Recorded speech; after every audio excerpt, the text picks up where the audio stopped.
Welcome back to Veteran Claims Ambush. And this is number 23, college level course. You got to pay attention to this. You have to take notes. You're going to love this one today. I'm going to do a quick review of a decision. It is a brilliant decision. But first, remember this early on, you have homework to do. Hopefully, you've already done it. If you're seeing this video as the first one, or you're going through random parts of the course, this is part homework. Okay? This is what they make. This is the pain experiment, Milgram, and Stanford prison experiment. You must be familiar with that to understand what's going on at VBA. Okay?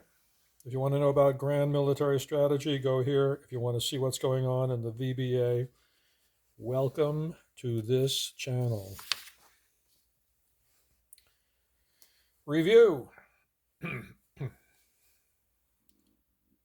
gone over this in detail. So if you look at Milgram pain, Stanford prison, then you take a look at this. Go back to my earlier videos. Exactly how do you deal with people who are not your friends? Quick review. I've gone over this before. Freeze this page. Study this page. There is a distinction between VBA and BVA. The board admin is not the veterans law judges. Notice this. I've gone over this. Basically, when you are in the system, it's anarchy. They can do ex parte things behind your back you'll never know about. There are no federal rules of civil procedure for discovery. You're not allowed to cross-examine VBA people. You can't force them to give affidavits. What kind of system are you in? And yet, case law is that you have due process. You don't have these, but somehow you have due process. Now, the board annual reports say that they use AI to fill in certain parts of opinions. Wait till you see this opinion. So I've gone over this sheet, freeze it, look at it, think about it. Normally I take you through these and I underline as I go. Today I'm going to race through. So, you know all about the idea of remands and how VBA can just refuse to work on them. It's the same people that screwed up the first time are getting the case back again. I went through the circular logic of that. This case is pretty easy. There's only 5 remands. Wait till you see how these are handled. This is a brilliant opinion. This is a brilliant opinion. First of all, the board finds that a certain condition is not only real, it's granted. This is going to center around severe heart problems. The board, to my knowledge, is not composed of any veterans law judge who is also a medical doctor. This opinion goes through a great deal of medical, diagnostic, then testing, then fact-finding, as though it was written by a person with great medical experience who understood something about heart problems. Listen to what I just said. The record is supposed to be full of all the diagnostic, testing, and fact-finding so that on an appeal, all that an appellate judge need do is refer to the record at page so-and-so, paragraph so-and-so. That won't happen here. And there's a reason for it that will come up at the end of the opinion. 5 remands on a highly technical heart issue going back to VBA, which could not figure it out the first time. This opinion is written with great restraint. The veteran had a hearing. The veteran testified. VBA never has to testify. VBA never takes an oath. The veteran took an oath to testify. VBA does not have to show up at the hearing. They can put any junk in they want in the record. You won't even know about it. The veteran testified. Why not VBA? You won't even know who at VBA worked on your case. Now, you see this POTS related, okay? What this is it's basically saying that the heart condition caused this person, this veteran, occasionally to have such low blood pressure. If you will, the pressure in the pipes was not sufficient for the brain to operate. They would pass out. The veteran would pass out. VA's duty to maximize benefits. See? In other words, VBA is allowed to operate in its weird state, but the law says, okay, they're just supposed to get the maximum benefit. Okay, so the first thing that the veterans law judge does then is grant. And all through here, and it gets better and better, is a discussion of the disease or injury in its general diagnostic, then operational format. This is like a medical opinion. And then it refers to C.F.R., C.F.R., etc. See up here? C.F.R. Okay. These are highly technical statements of law and of basically medical biology. And then all of a sudden, the veteran is arguing that the most appropriate criteria, because this veteran passes out periodically, are those used in rating epilepsy. Highly technical inside baseball stuff. We're back to C.F.R., C.F.R., okay?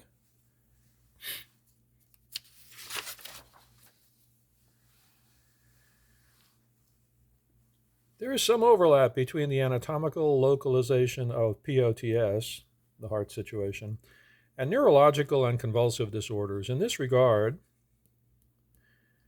this would relate to the vagus nerve. We are spreading out all over the place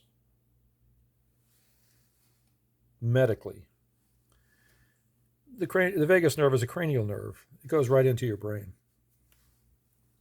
Look at this discussion. Narcolepsy. This is a medical discussion, which nobody at VBA could understand. Look at the technicality of this discussion. Do you really think anybody at VBA understands this page? You know what's going to happen, therefore, when they get the remand back. So what? We're back to, and I went over this before in an earlier lecture, 38 C.F.R. 4.104. Okay, time for a short break for my throat. Longer than I thought. I'm back. We're on the next page. Okay. The energy cost of standing quietly at rest and represents an oxygen uptake of 3.5 milliliters per kilogram of. Where did this come from? Do you think anybody at VBA understands this? Evaluation of POTS, the heart thing, under the selected rating criteria. Mitral valve, prolapse, SVT. They had an examiner. The examiner noted medication was required for POTS. The examiner noted a 2009 echocardiogram. This is a 2022 case. Remember, I showed you how to look these things up. This is 2022. How long have they been at this? If you are thinking of enlisting into the military, volunteering for the military, I want you to be aware of something. 2022.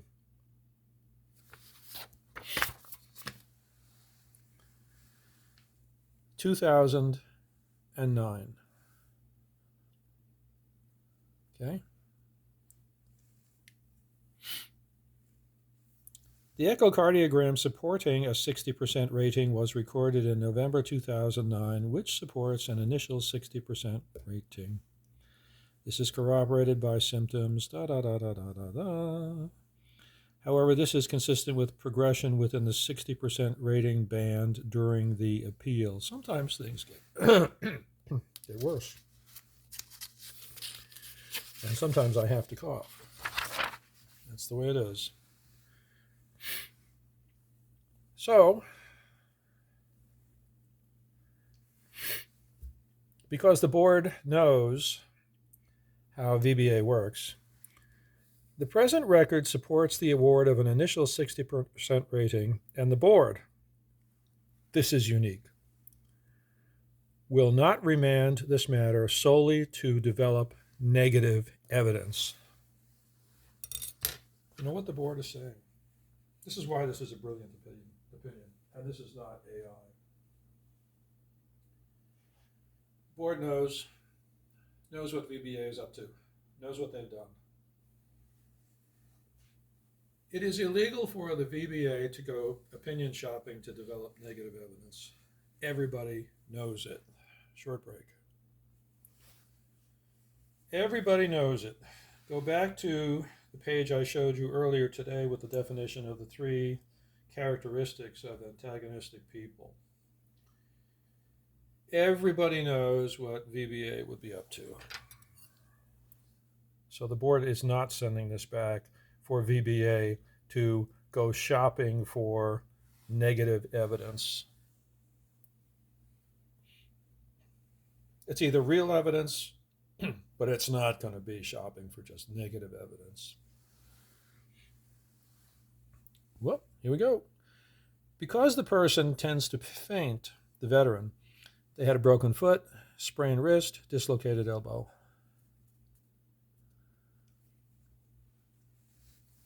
This is going back. Entitlement to a TDIU is remanded. Now, here I show you a work history that she completed. So they check on Social Security. I told you you could just take the whole thing and send it over to Social Security. Take the veterans law judges, take them over to Social Security and make them administrative law judges. Get rid of VBA claims. Just get rid of it. Social Security. They were checking Social Security to see if this veteran was able to work at all for earned income. She could have a big lottery winning. This is about earned income. The lottery ticket doesn't count. So, okay, this is going back years now. The old law, this is back to 2009, statement of the case, that's under the old law. Okay, the new law changed it. You don't have these anymore. What VBA used to do with statement of the case was play death watch. They just wouldn't issue them. And then they would refuse to send a case up for appeal. So it would look like the appeals process took, 10 years, when it was really VBA playing with veterans.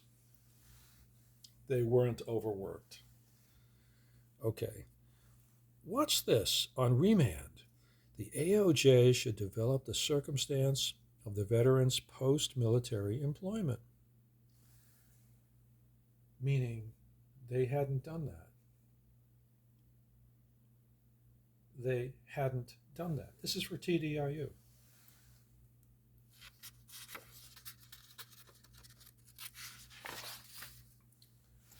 Premise in TDIU is that you can't work really, or if you do, your earned income is below the poverty level. VBA hadn't done that. We go through. The matter is remanded for the following actions: secure the veteran's complete VA treatment records. This is crayon writing.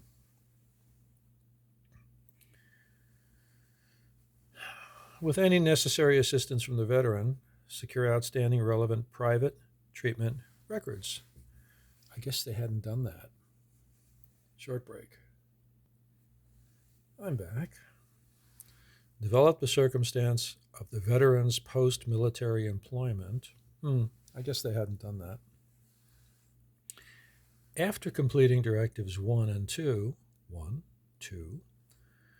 the veteran should be afforded an examination as to the nature and etiology of her reported sprained wrist. This is important. The claims file should be available to the examiner.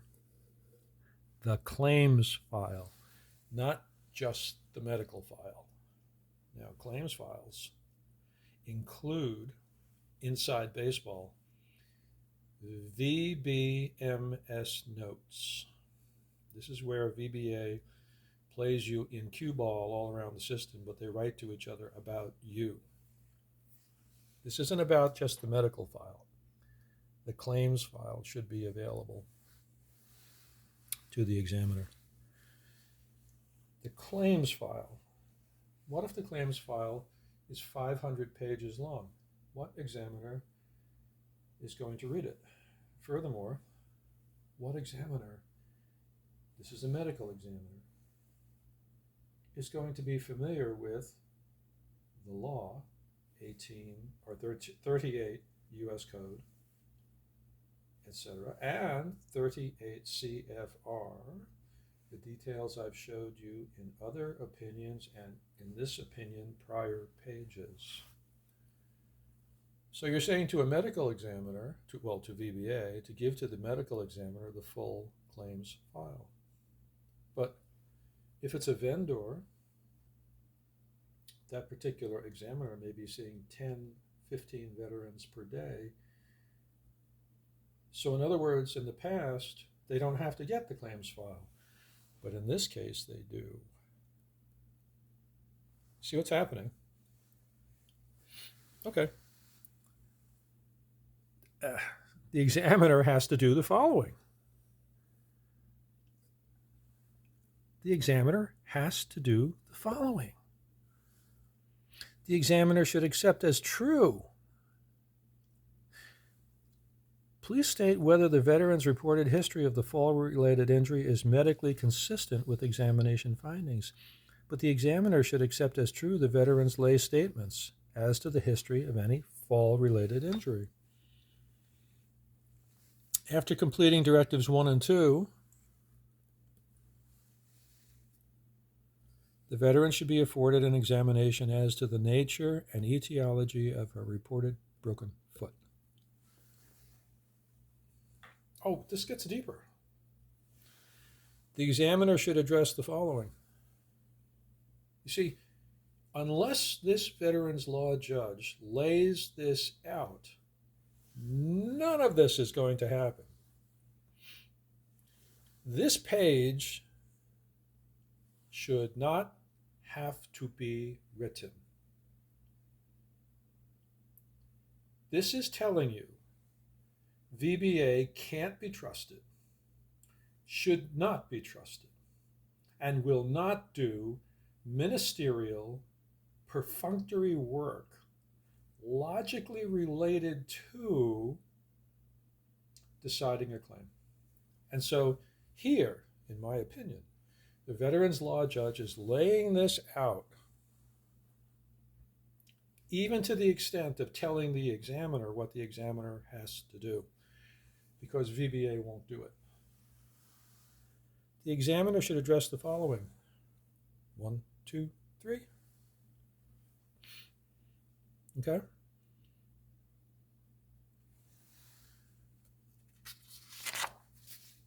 Here it comes. Now, so I'm leading up to this, and I'm telling you, why does a veterans law judge have to do this? And this is a brilliant opinion because it is about an individual veteran who has a very serious illness, which is service connected.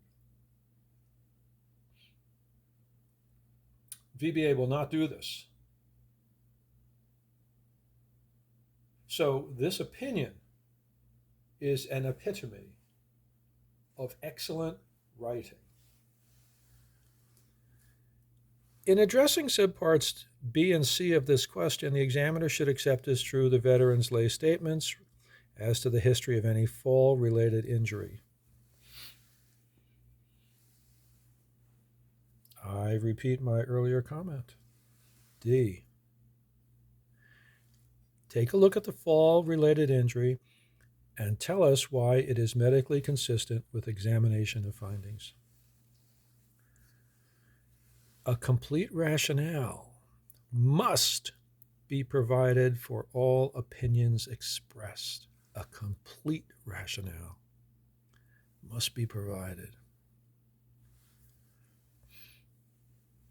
What could be more clear? Well, we're going to get to it. Short break. I'm back. A complete rationale must be provided for all opinions expressed. The examiner should address the following. This is about the elbow. We've seen this in the earlier pages for the other injuries. All right. Now we get down to this line. A complete rationale must be provided for all opinions expressed. If a requested opinion cannot be provided without resorting to speculation, the examiner should so state and explain why this is the case. Here it comes.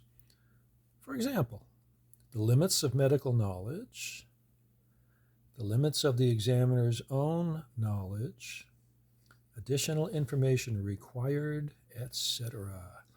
No speculations.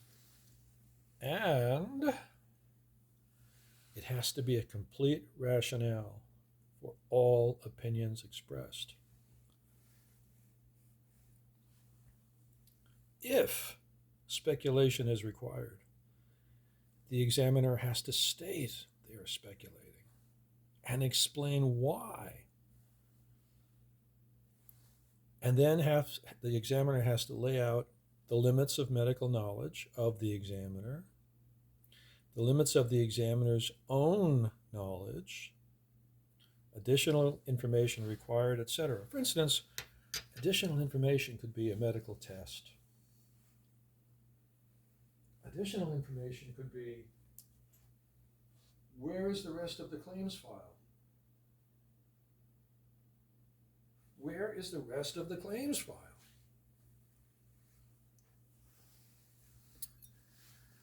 There will be no speculation. This anticipates that an examiner has the medical knowledge, which is an expertise, personal knowledge, which could be experience, not otherwise found in journals,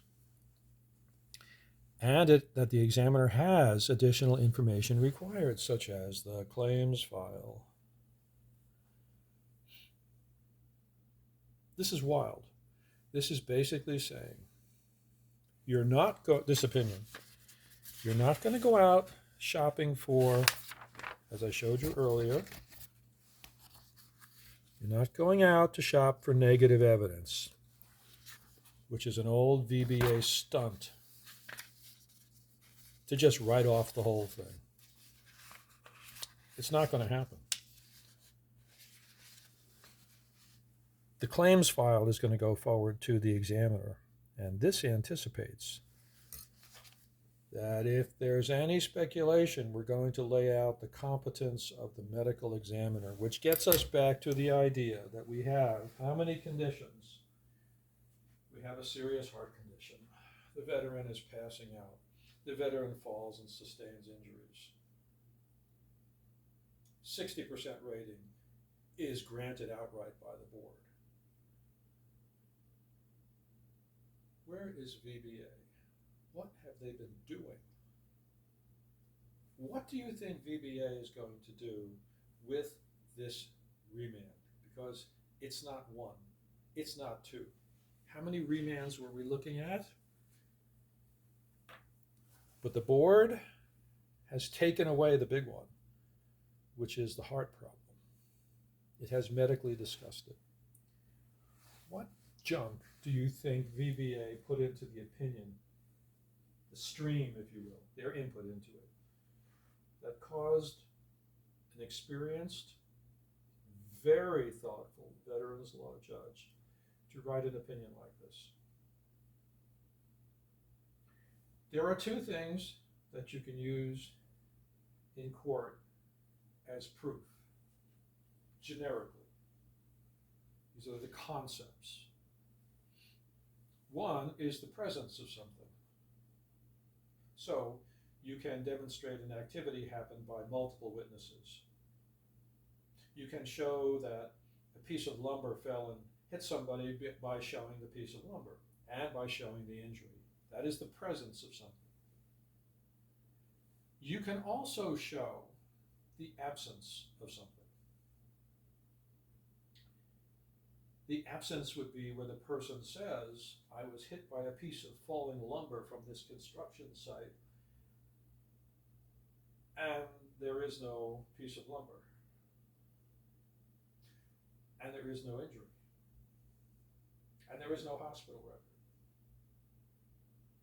And in fact, at the address given, there wasn't any construction.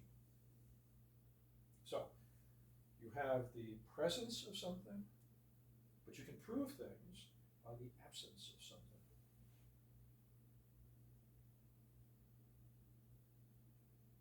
This opinion is telling you that VBA did not do its job, that VBA essentially knows it. When these remands go back, I leave this to you. What do you think VBA will do? They get paid the same no matter what. The quality of their work, as I have shown you in OIG reports, Inspector General, and from other opinions, the quality of their work is irrelevant. The quantity of their work causes VBA to touch a file and do no substantive work and run it up through the system. They're going to get this case back. What are they going to do? Short break. I'm back. So what do you think they'll do? Do you think they will honor what this veterans law judge has laid out with great experience and clarity? You're an examiner. You are an internist. You're going to see 15 veterans today. You're going to get paid for each examination you do. You don't get paid for the ones that you don't do. VBA is supposed to send you the claims file. You may be an internist, a very good internist.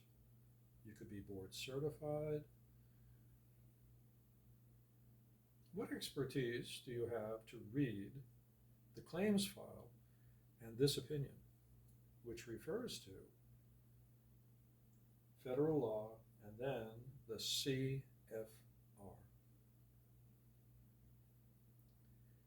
And how do you, as the examiner, the medical doctor, how do you have expertise in orthopedics, these injuries, and in the heart issue, and in the chemistry of the brain, how it uses oxygen, which is what's causing these falls. I'll add one more thing. Part of what we are looking at here is cross rating or referenced rating, where the exact injury or disease is going to be rated under something else that's close, at least in effect. So I now have an examiner who is an expert in heart issues, orthopedic issues, and epilepsy, which was mentioned earlier on. Heart, brain, elbow, foot, and the examiner is a doctor who does not sit around and read the C.F.R. What is going to happen with this veteran's case at VBA? So if VBA does not adhere to this opinion, I repeat, if VBA does not adhere to this opinion, what, if anything, what consequence would there be to anybody at VBA who threw more junk delay work into the mix? So I talked about the examiner, and my last thought for today is this last line. If a requested opinion cannot be provided without resorting to speculation.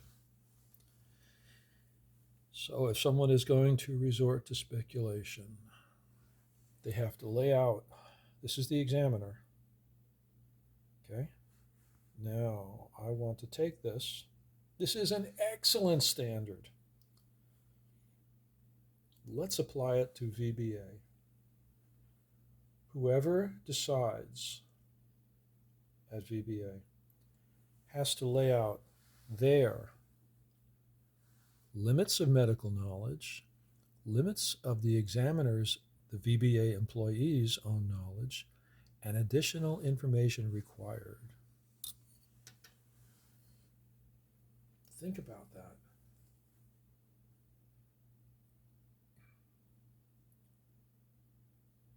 Would that not be an impossible standard for VBA as it is presently constituted? And the answer is yes, it would be impossible. Therefore, get rid of VBA claims. Give it to Social Security. Okay, I might do a beta version, to give you some references to some music to relax by. A different video.